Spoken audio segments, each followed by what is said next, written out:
ESPN, the world leader in motorsports coverage, presents Speed World. America's Cup is headed this way. It's the primary sailing competition in the world. But tonight, the competition will be on two wheels. It's the AMA Camel Supercross Series. Hello, everyone, and welcome to San Diego. Dave Despain with ESPN Supercross analyst Larry Myers. We're here for round 5 of the 16-race AMA Camel Supercross Series. And, Larry, frankly, it has been a one-man show up until now. The question, I think, has become, can anybody stop Damon Bradshaw, or will he turn this into the longest-running solo performance in Supercross history? I'm beginning to think if anyone is going to stop Damon Bradshaw, it's going to be Damon Bradshaw. He lost the opening race, but then he went 3 for 3. Now he's looking for his 4th in a row. The only thing, Dave, that I see in the future for Bradshaw is that he's going to win unless he gets too careless. He's riding with a devil-may-care attitude, charge to the front, go for the win every week. That could be his downfall. Let me take you back to 1990. He won the opening 2 races of the season, and it looked like his year. He came to San Diego, this very venue, and crashed while leading. Might be a psychological problem here tonight. We're going to get a second opinion on this question. Can anybody stop Damon Bradshaw? We'll go to the floor of the stadium and hear from the 3-time Supercross champion, Bob Hurricane Hanna. Thanks, Dave. Last week, we talked a little bit about Damon Bradshaw being on a roll or having the big momentum on his side. And right after that, Damon went out and won his 3rd consecutive Supercross main event. So after the race, I went and talked to some of his competitors and asked them exactly how the series was going for them. And they sounded a little bit like President Bush's economic policy. Things are bad, and it's only going to get worse. If that's the case in San Diego and Damon Bradshaw wins here tonight, there's only one thing for his competitors to do. That's go home, call their managers, and find out exactly what second-place bonus money pays for them in the series, and be happy with that. Because that's probably as close as they're going to get to winning this 1992 Supercross Championship. Back to you, Dave. Well, Hanna says it's over if Bradshaw wins tonight. I'm not sure I agree. I know you disagree. I do that. We're going to hear from some riders later who definitely think that's not the case. Talk to me about this racetrack. It's tough. Riders have complained that it has not been tough enough lately. See that highlighted section? Moguls and whoops that are really nasty. It'll be plenty tough tonight. And we're lucky, Dave, that we even have a track. Look at this mess. Just yesterday, all of this rain, and they're trying to clean things up to get the track in. And, boy, we could have had a mud race here of first order, first degree. But instead, we have a beautiful track here tonight. It will be a serious challenge for the stars of Supercross. Can they beat Damon Bradshaw? We'll find out tonight on ESPN. It's properly set up for the torture of Supercross. We're going to take a look at how these riders made it into the main event as we take you back to the beginning of the evening in the qualifying heat races. Heat race number 1. Launched down into turn number 1, and a guy who's been getting great starts all year got a terrible start tonight. Number 9, Jeff Matiasevich, found himself on the ground as the big guns of the series took off into the lead. These are the kinds of starts they've been wanting all year. There is Matiasevich coming back from the broken leg last summer, obviously okay and rejoining the race in last place. And here are the big guns. Number 2, Jeff Stanton. Behind him, the series champ, number 1, Jean-Michel Bayle. And in the middle, Mike Kiedrowski with a little bobble there that drops him off the pace. That is the section of the track, Dave, I believe that was highlighted in the map that we looked at earlier. We talked about a rough racetrack. Woo, we have got it. The moguls, the whoop-de-doos, and you can see Stanton now propelling his Honda through them, are really tough. They're deep, and they're off-camber. Hard for a rider to develop a rhythm. Stanton says he likes rough racetracks and has always figured the rougher the better, that it was an advantage for him. Bayle, the book on him says he's the smoothest guy in the series, and he can smooth out a rough racetrack. 2 different styles of riding. Jeff Stanton is a power rider. You know, he's a big, strong farm boy from Michigan. He holds onto the motorcycle, gives it whatever he wants to, and expects to recover from anything. Bayle is just so smooth. He kind of floats over the top of the bumps. They are pulling away at this juncture from Kiedrowski, who had the bobble that you saw earlier. There is the inside move by Bayle. Is it good enough to make the pass? Nah, Stanton looks back over his shoulder, says, I got this guy covered. They are teammates, but they are definitely rivals. They are. Now, had they not been teammates, I think probably you would have seen Bayle stick a wheel on the inside and go for broke along that juncture of the race, or during that juncture. But because they are teammates, try to avoid conflict. They need to make it into the main event, and only the top 4 riders will make it to the main out of the heat race. And look at this. Big trouble for Jean-Michel Bayle in that very section of the track that you discussed. Now, he gets up and runs over and sits down on a hay bale, but I think that was mostly adrenaline. This guy took a heck of a lick, and we'll go back and take another look at it. In fact, we'll take a couple of looks at it as Jean-Michel Bayle tries to recover here. Now, this will put him in the semifinal. He's not eliminated from the race, assuming that he can come back and ride after the lick that he took. Look here. Watch this. He just gets the motorcycle nose down, and he nosed into the side of that whoop-de-doo section, that big mogul. And Jean-Michel Bayle isn't even thinking about getting back on the motorcycle at this point. Here it is again. So look at the front end.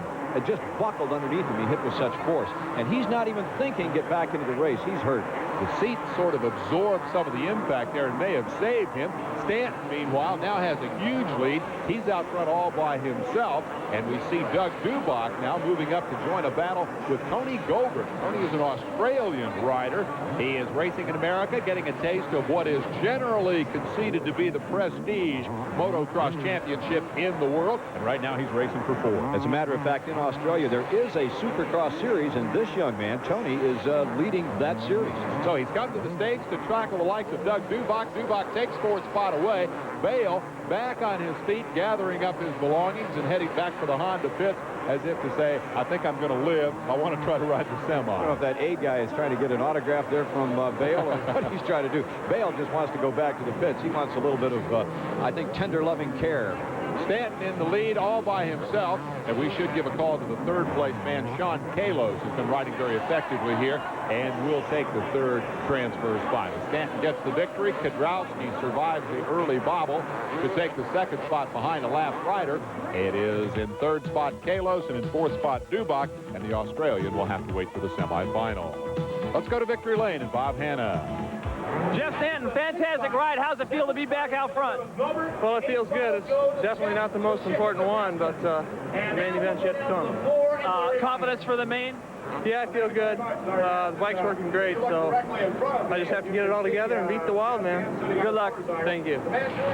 Well, the Wild Man, I think we can assume, is Damon Bradshaw.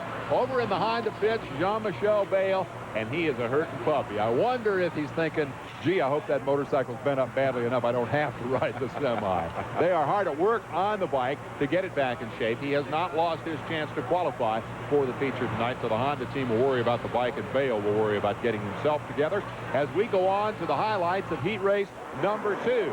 Out front, well, it's the Wild Man. Wild Man, Damon Bradshaw. This is all Damon Bradshaw. He looks back one time and says, see ya, and that's the last time he looks back the rest of the night. We will get looks at number 6, and that, of course, is Jeff Ward, wrapping up his Supercross Series career. Behind him comes another Kawasaki. Number 59 is Michael Craig, the Ultracross champion. 111, Stefan Everts, the Belgian, who will leave here after tonight and go back to Europe to prepare for the Grand Prix season. And out front, a Damon Bradshaw runaway. Seen a lot of those this year there. Damon Bradshaw, Bob Hanna talked earlier, and I think this is time maybe to refute something of what Bob says. He feels if Bradshaw wins tonight that the series is over, and I don't agree with that at all. We have yet to see the big guns get together, Dave, and go at it for an entire race. When that time comes and Bradshaw beats him handily, then maybe I will concede. Right now, battle's back in the pack. Rider number 20 was Eric Kehoe. Number 10, Larry Ward. That would be 5th and 6th spot, and that is just outside the transfer. So these guys need to be moving forward, and we get a glimpse here of number 5, Guy Cooper, who always moves forward. He doesn't know any other way to ride. He was the victim of a bad start. And look at this traffic jam. He's going to try to get through this mess and up into the transfer position, which, as we said, is 4th, and that is a long way behind Damon Bradshaw right now. He has been inconsistent in one sense this year. He has not done well in all of the qualifying races. Sometimes he wins, sometimes he's in the back. Here is now a battle for 2nd, and it is the 2 Kawasaki riders. The factory rider is Jeff Ward, age 30, as we said, wrapping up his career, and behind him comes the kid, Craig, who wants to put pressure on the old man here, but Ward seems to be hanging in there pretty well. Mike Craig is very impressive, getting no ground. Actually, I should say taking ground is what he's doing, as he had the wheel on the inside of Ward. Experience kept Ward there. Ward did not allow himself to be moved out. Craig had to regroup. He'll try it one more time. Both riders impressive. One, though, like you say, on the way out, and another one on the way up. Here is number 111, Everts, and he has taken advantage of this battle going into the final lap to move himself up into a possible passing position here in the final circuit of this racetrack. Ward reaches down, finds a little something extra, puts a little distance between himself and Mike Craig, and that's going to leave Everts, I think, with no opportunity to catch up and make the pass. Everts is an interesting story in terms of the speculation that he might be the next Jean-Michel Bayle. He has a Roger DeCoster connection. He is Belgian. Right now he rides for Suzuki, but no contract in motocross is forever. A lot of people think he may come to the States. Well, Dave, predictions are risky. You just made one. You figured that Everts is going to hold on to that number 4 slot. Watch what happens here. He's going to take a wide line through this set of whoops. Bingo. Michael Craig is lunch, and Everts is in third.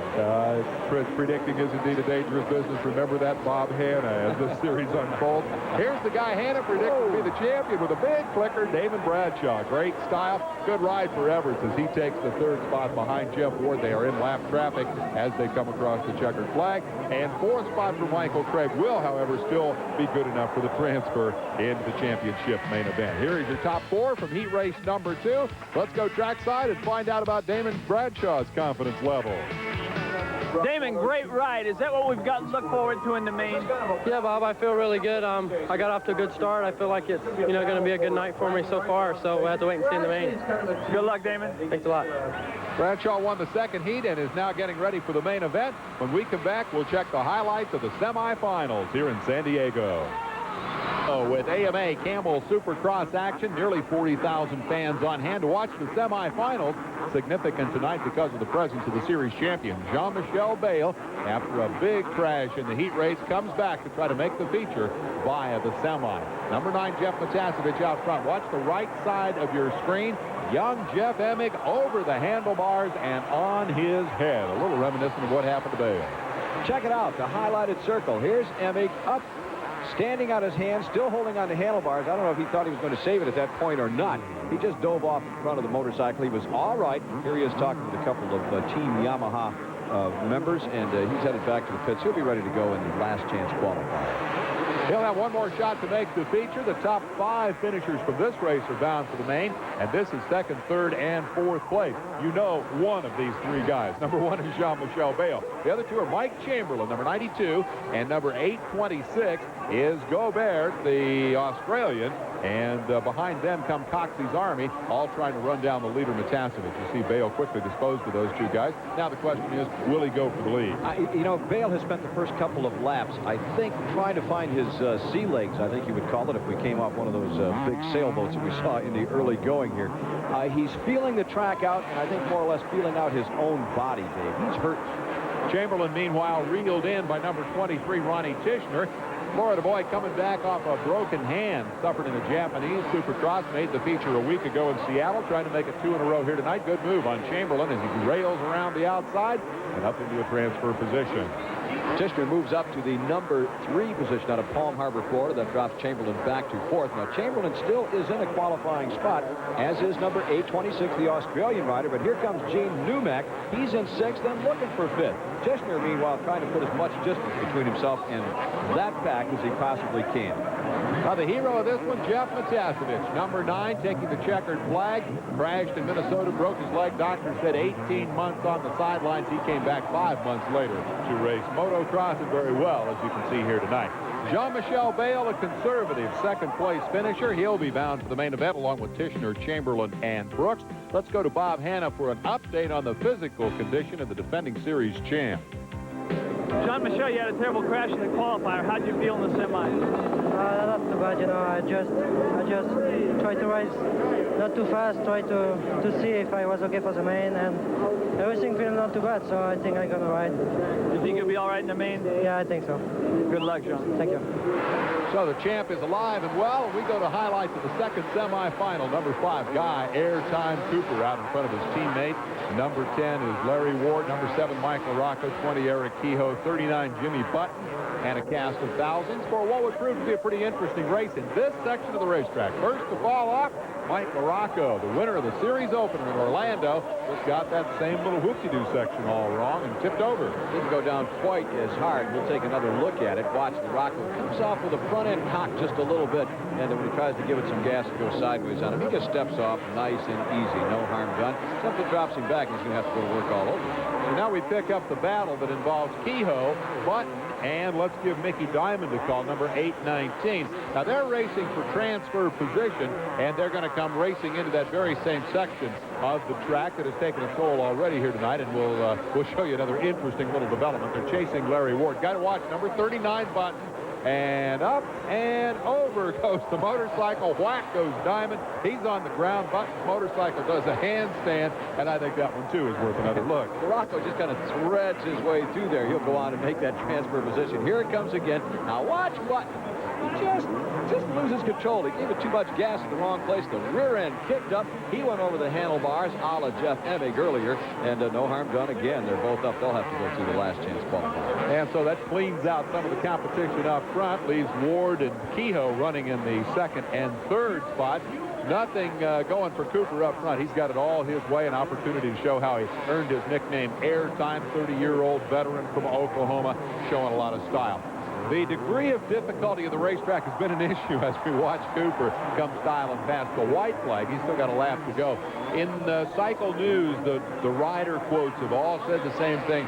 Tracks have been too easy, and that's why Damon Bradshaw gets away, and they've certainly changed this track tonight. But I have not heard Damon Bradshaw say that they were easy. And in the time-honored tradition, Dave, the winner always says, you know, it's a great track. The losers always say it's too easy, it's too hard. They always have to have some reason or some, some reason for losing is what it amounts to.